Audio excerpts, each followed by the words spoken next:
Oi, gente, eu sou a Jordana. A gente vai continuar falando do módulo 1 de hidráulica, essa é a nossa última aula.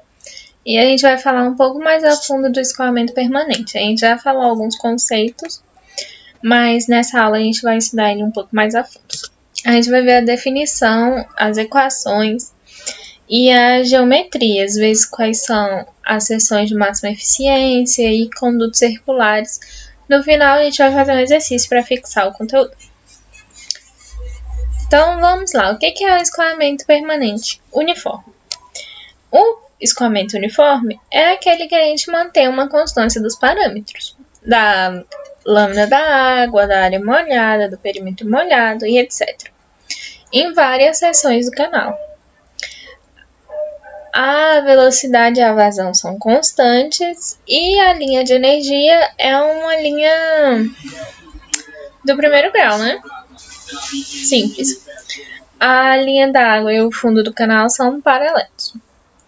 Esse tipo de escoamento acontece quando há condições de equilíbrio dinâmico, ou seja, quando a gente vai ter um equilíbrio entre as forças aceleradoras e as forças de resistência que sustentam o movimento. Então, é um movimento que está em equilíbrio, né? Então, vamos para a fórmula de Chezy. A fórmula de Chezy, ela determina e possibilita que a gente encontre alguns parâmetros no canal. A gente vai encontrar eles através do estudo das condições de equilíbrio dinâmico das forças que atuam. Como, por exemplo, aqui nessa seção de canal, a gente tem a atuação do peso, a declividade do canal, que vai influenciar as forças aqui na entrada, as forças na saída. Aqui a altura da lâmina da água, a velocidade. Essa velocidade, o movimento dela vai produzir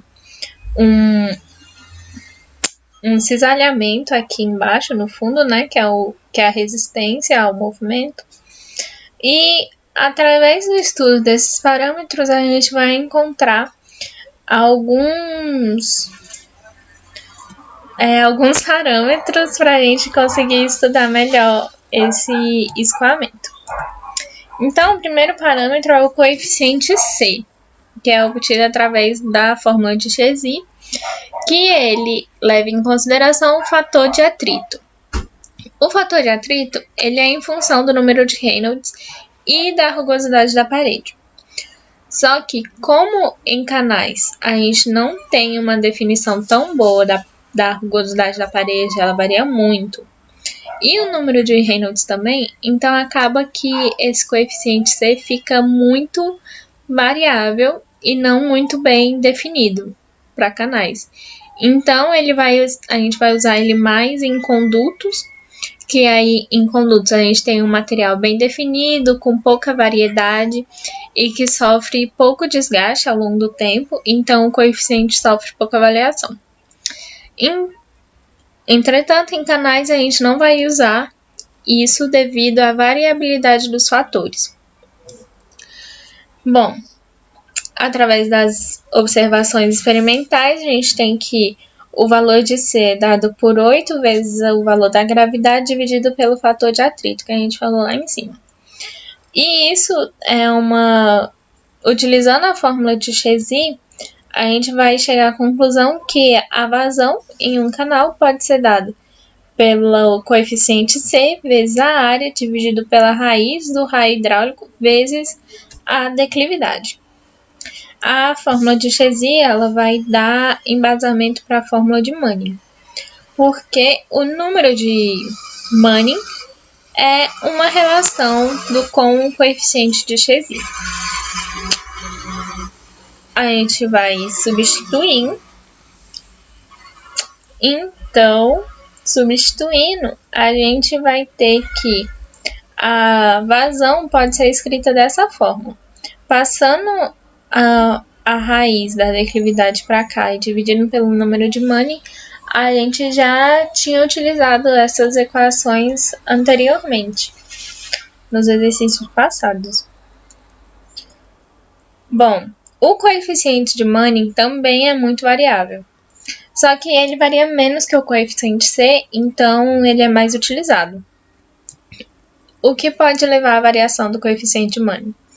Irregularidade de alinhamento do canal, então curvas, as características geométricas, às vezes variação da área da seção, a rugosidade superficial do elemento, vegetação, irregularidades, depósito de sedimento na margem, porque quando a gente estuda aqui, não em hidráulica, a gente estuda mais em hidrologia, né? Que na margem a velocidade de escoamento da água é menor, portanto favorece a deposição de sedimentos. Esses sedimentos são os mais diversos.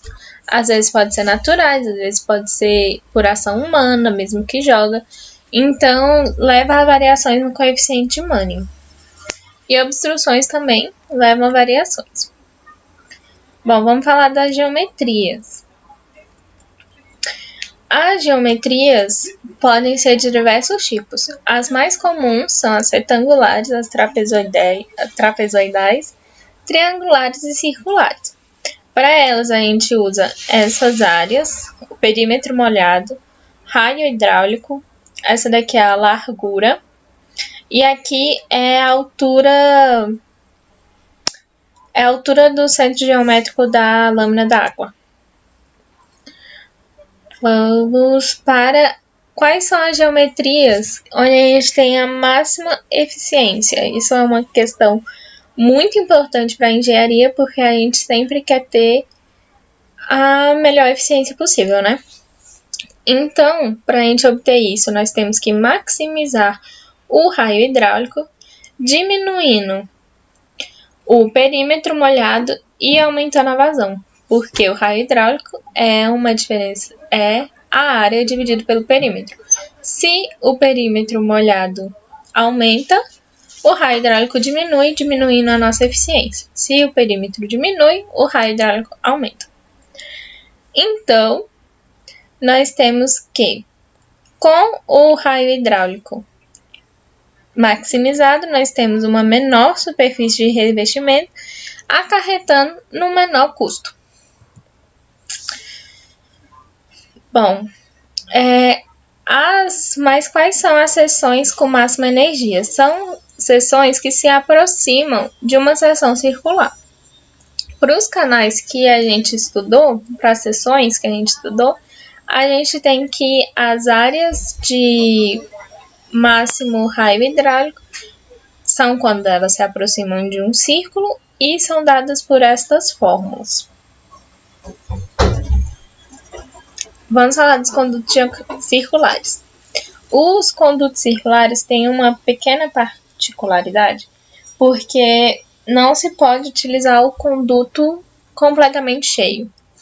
Então, aqui nós temos uma relação do nível da altura da lâmina da água com o diâmetro, que você pode perceber que o diâmetro é maior e a altura da lâmina da água é sempre menor do que esse diâmetro, obviamente. A vazão que passa pelo conduto também é menor do que a vazão que ele conseguiria realmente passar com ele completamente cheio. E aqui é a velocidade. Então, os condutos circulares têm essa pequena particularidade e geralmente a gente sabe de um desses fatores, então a gente utiliza esse valor para achar as outras variáveis que a gente precisa. Bom, vamos para o nosso exemplo agora. A gente tem um canal trapezoidal. Esse exemplo foi tirado do livro do Porto, 4ª edição, se não me engano. E ele fala o seguinte: em um canal trapezoidal com largura de fundo de 1,2 metros, taludes 2H1V, ou seja, duas medidas horizontais acarretam em uma mudança de uma medida vertical. Escoa em regime permanente uniforme, uma vazão de 4,7 metros cúbicos por segundo, considerando essa declividade e Manning igual a 0,018, determine a profundidade do escoamento. Antes de vocês olharem a resposta, é importante que vocês tentem. e só vejam a resposta para ver se vocês chegaram no mesmo resultado ou se não chegarem, vejam o que aconteceu, tá bom? Mas dá uma pausa e tenta fazer o exercício. Bom, é isso. Eu espero que vocês tenham conseguido. Então, vou passar aqui a resposta. Bom, com as equações dos canais de formas diferentes, né, da retangular, a gente vai utilizar a fórmula do canal trapezoidal, em que a área dada por isso, Z é esse coeficiente aqui da inclinação do talude. Perímetro. O raio hidráulico, como raio é a área dividido pelo perímetro, nós teremos que a fórmula de Manning a gente vai substituir e vamos ter que a nova reescrita da fórmula de Manning vai ser essa. Então, a gente vai pegar essas equações que a gente tem e vai substituir aqui para a gente ter uma função do y e achar qual que é a altura do escoamento. Aqui a gente fez aquilo, substituiu as funções, colocou todos os valores que o exercício deu e ficamos com essa variável, somente a variável y. Bom, para resolver essa equação, vocês podem ver que ela é um pouquinho complicadinha. A gente utilizou a HP'. Então, utilizando a calculadora, a gente consegue achar que o valor da lâmina da água é 1,10 metros.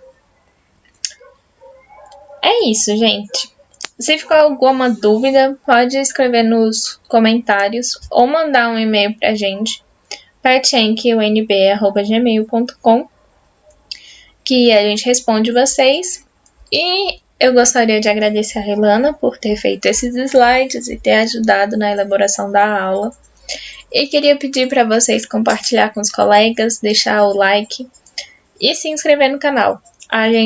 Próxima aula vai começar o módulo 2 de hidráulica. Então, é isso, pessoal. Até a próxima.